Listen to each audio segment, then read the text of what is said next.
Hello and welcome back to my YouTube channel. When most people think about delegation, they picture handing off tasks, something you don't have to do or something you don't have time for, so you ask somebody else to do it. That is partly true, but it is not the whole picture. Delegation is actually about two important shifts. The first is the assignment of responsibility, giving someone ownership for carrying out specific job-related activities. That means it is not just help me with this. It is you are now responsible for this outcome. The second and most powerful is the shift of decision-making authority. Delegation moves authority from one level of the organization to another, like from a VP to a director, from a director to a manager. And that's where the real leadership work happens, because you are not just sharing tasks or clearing your inbox. You're empowering people to think, decide, and act. When leaders delegate well, they create space to focus on the work only they can do, while also developing their people's capacity to lead at higher levels. So think of delegation less as giving something away and more as creating a partnership. You're trusting someone else to own a piece of work and the decisions that come with it. Take a moment and think about the last time you delegated something. Did you delegate only the task, the what to do? Or did you delegate some decision-making authority as well? The how far the other person could go on their own. Think about one example where you may have kept authority tighter than necessary. What would have been possible if you'd allowed that person to make more of the decision themselves? Let's talk about the why behind delegation. For many leaders, it's tempting to just keep doing things ourselves. We tell ourselves it's faster, it'll be done right, or it's too much effort to explain. But when we do that, we're actually capping both our own effectiveness and our team's growth. First, delegation saves you time and creates space for strategic focus. If you're always in the weeds of the day-to-day tasks, you're not giving yourself the room to lead at the level you've been entrusted with. Delegation frees up the capacity you need to think long-term, anticipate risks, see around corners, and shape the future of the organization. Second, delegation builds bench strength in your team. And every time you hand off responsibility, you're creating learning opportunity. You're growing the skills, the confidence, and the leadership capacity of your people. That is how you build resilience in your team. So success doesn't depend on you alone. And thirdly, it's about remembering that you are not just a manager of tasks. You're a leader. You need to both lead and manage, and delegation is the bridge between the two. It allows you to manage the workload effectively while also leading people into growth, ownership, and trust. So delegation isn't optional. It's a discipline that protects your time, grows your people, and ensures you're leading at the right altitude. When delegation is done well, the principle ripples across three levels: the leader, the employee, and the organization as a whole. It starts with managers and supervisors. Delegation reduces stress. Instead of carrying every responsibility on your shoulders, you're sharing the load. That immediately lightens your mental and emotional bandwidth. It also improves time management because you're no longer buried in tasks that someone else could do. And perhaps most importantly, it builds trust. When you delegate consistently and thoughtfully, people see that you believe in them. And that trust is often reciprocated. For employees, the benefits are just as powerful. Delegation gives them chances to develop new professional knowledge and skills, things they may not gain if they only ever do the work they're already comfortable with. It elevates their self-esteem and confidence because someone has trusted them with something meaningful. And when we succeed, we feel a genuine sense of achievement that can fuel further growth. And thirdly, there are organizational benefits. Delegation strengthens teamwork because it spreads responsibility, encourages collaboration across levels, and it also increases productivity and efficiency. Since the right people are focusing on the right work and the leaders are free to spend their time where they add most value.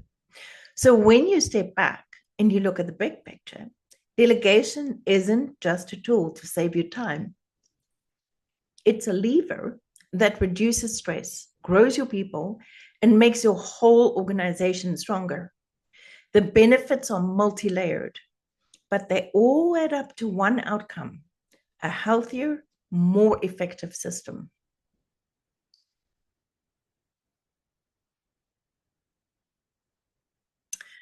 Now, if delegation is so beneficial, why do so many managers resist it? The truth is, delegation feels hard. One of the biggest reasons is the belief that it's just too much effort. Some leaders think, oh, it'll take me longer to explain than to just do it myself. And in the short term, that's often true. Delegation is an upfront investment in time and effort. You're trading time now for multiplied results later. Short-term pain, long-term gain. Another reason is perfection. We tell ourselves, nobody can do it as well as I can. And maybe they won't, at least not at first. But if we hold onto that mindset, our team never develops the skill or the confidence to rise to the challenge. We also hear the excuse, no one else has time either. Everybody is so busy. And that may also be true on the surface. But sometimes what that really means is that priorities haven't been clarified. When everything is urgent, nothing is urgent. If everything is important, nothing is important. And nothing is truly strategic. So yes, delegation is going to take effort. It takes trust, and it requires letting go of the idea that we're the only ones that can do it right. But the cost of not delegating is much, much higher. It leads to burnout, long hours, stagnant teams, and organizations that never grow beyond the limits of one person's capacity. I love this quote from Theodore Roosevelt because it captures the heart of delegation in just a few words. Great executives know how to choose capable people, and then they have the discipline to let them do the work without constant interference. The second part is the harder part. Many leaders can assign tasks, but few have the restraint to truly let go. Delegation isn't just about handing something off. It's about trusting others enough to step back. And when they do, you not only free yourself to lead at a higher level, you also give your people the space to grow into leadership and into becoming the leaders they're meant to be.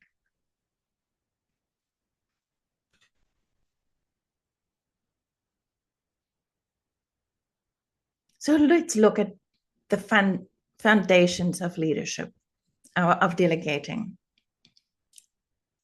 3 things to think about. Who is the right person for this task? Who will benefit from it? Who could possibly grow from it? For whom is this a next step, a stretch goal? What exactly is being delegated and what are the expected outcomes? Clarity is kindness. And then, of course, deadlines. Everything has to end somewhere along the line. By when? The Hersey and Blanchard model reminds us that delegation isn't one size fits all. The way you delegate should shift depending on the readiness of the person you are delegating to. Level 1 is the enthusiastic beginner. The employee is new to the task with low competence but high commitment. Here, leaders need to be highly directive, clear instructions, those close supervision, and strong guidance. Delegation at this stage looks like assigning specific tasks and showing how to do them. This takes a lot of time. You don't want to stay here. Level 2, the disillusioned learner. The employee now has some skills, but low confidence or commitment, often after hitting a few obstacles. The leader becomes a coach, still giving direction, but now adding more support and encouragement. And this is a coach like a sports coach, not like a professional coach. Delegation here involves explaining the why, the building buy-in, and guiding through setbacks.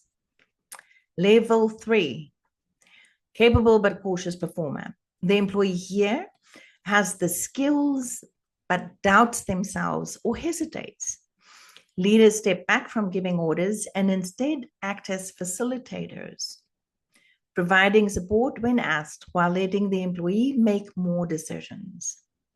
Delegating here is about empowering independence, but staying close enough to offer reassurance. And finally, level 4, the self-reliant achiever. High competence and high commitment. At this stage, the leader can truly delegate, handing over responsibility and decision-making authority with full trust. The leader only steps in when asked or when the stakes are exceptionally high. What this model shows is that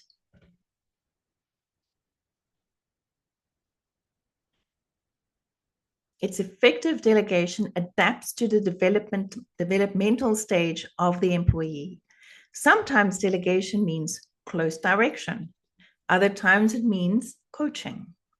The right balance of guidance and autonomy for where they are in their growth journey. Another good model to look at are the 5 levels of delegation. So when we talk about delegation here, it is helpful to recognize that not all delegation is created equal. There are levels, and each one shifting the balance of responsibility and decision-making authority between leader and employee. So let's walk through the 5 levels. Level 1, do as I say. IKEA, build your own dining room suite instructions. Here, the manager has already researched, analyzed, and made all the decisions. The manager has a problem, a solution, and a process. And the employee is expected to follow detailed instructions exactly. This is appropriate for new employees or when someone is learning to produce for the very first time. The benefit is clarity. The cost is the leader spends a lot of time controlling, and the employee has little room to grow. Think of this as a necessary starting point, but not a place where people want to stay. So level 2, at this stage, the employee is given more freedom. Instead of being told every step, they are asked to investigate the topic, gather information, and bring it for discussion. The manager still makes the final decision, but the employee begins to develop analytical skills. This is useful for newer staff tackling something unfamiliar, or trusted staff who are stepping into a new area. It's a developmental step, helping people learn how to assess options without yet carrying the full responsibility. Then, level 3, research and recommend. Now the employee takes on more ownership. They not only gather the information, they analyze the options and bring a recommendation. The leader listens, asks probing questions, and then authorizes the decision. The employee is stretching their critical thinking, and the manager is practicing restraint. The manager is practicing restraint. Coaching instead of correcting. And coaching here is what happened? What were your steps? What was your reasoning behind that? In hindsight, what would you have done differently? What did you learn from this experience? This is where real growth happens because mistakes are still caught, but employees learn to make decisions and defend their thinking. Level 4, decide and inform. We all want all our employees to be about level 4-ish. At this level, the leader has built enough trust to say, you make the decision, let me know what you chose and why. The employee has significant freedom and the leader saves time by stepping out of the weeds. This is appropriate for capable, experienced staff who have shown they can handle complexity and responsibility. The key here is no surprises. The leader stays informed, but no longer approves anymore. And level 5, the dream. This is the highest level of delegation. The leader has complete trust in the employee's judgment. The outcome is clear, but the how is entirely up to them. The employee acts with full authority. Reporting back isn't necessary unless they choose to. At this stage, delegation becomes true empowerment, and the employee owns the work, the decisions, and the results. The important thing to remember is this: delegation is situational. You don't treat every employee or every task at a level 5, and you don't want to keep people stuck at level 1 ever. Your job as a leader is to move people progressively up the levels, giving them more and more freedom and responsibility as their skills and confidence grow. In practice, this means asking yourself, what level of delegation does this person need for this task right now? And then matching your style accordingly. That is how delegation becomes not just a way of getting things done, but a way to grow people and build trust in your team. Now, the other part to remember here is that with the 5 levels, any one employee will probably not be at a level 4 or a level 5 in absolutely everything that they do. As they grow and develop, and their development being part of your biggest priorities, you will add new tasks. So maybe for 60% of their work, they're at about 4 and 5. For another 15%, they're at a 3, but you added some new stuff. And for the rest, we're hovering between a 1 and a 2, growing into a 3. So as they move up, their known competence and your trust in their competence and capability increases. Not all tasks and all employees are at the same level.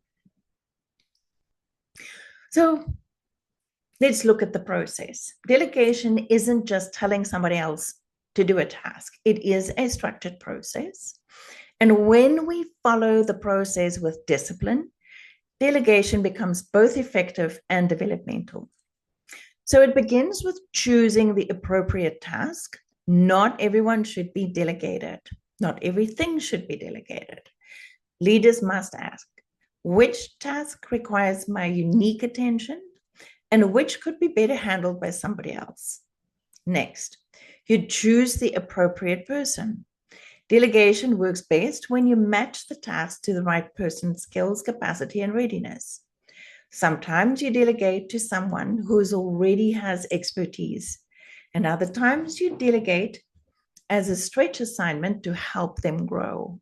Then you set clear objectives and a plan. This step is often overlooked. It's not enough to hand over the work. You need to define what success looks like and establish boundaries and agree on timelines. From there, the employee implements the task, and your role shifts from directing to supporting. Keeping in mind the Hersey, Blanchard, and the 5 levels of delegation at the same time. Your role as a leader is to provide resources and remove barriers, but delegation does not end there. There's the feedback, there's the check-in, there's monitoring progress, not micromanagement. I never, ever support micromanagement, but through agreed check-ins and milestones. This ensures accountability while still giving autonomy. Finally, you evaluate or review what worked well. Where are the challenges? Reviewing outcome builds trust, reinforces accountability, and creates a learning loop for both you and the employee. When you approach delegation as a cycle, not a one-time event, you create a rhythm where tasks get done, people grow, and leadership capacity expands all round. So thank you for leaning into this conversation on delegation as a leadership discipline. If you like to keep learning alive, we'd love for you to join us beyond today. Click and follow our YouTube channel and click on the QR code to subscribe to our Wednesday Wisdoms, a short, practical leadership insight we release every week. In a way, it's a way in which you can stay sharp, stay inspired, and keep building your leadership capacity 1 week at a time.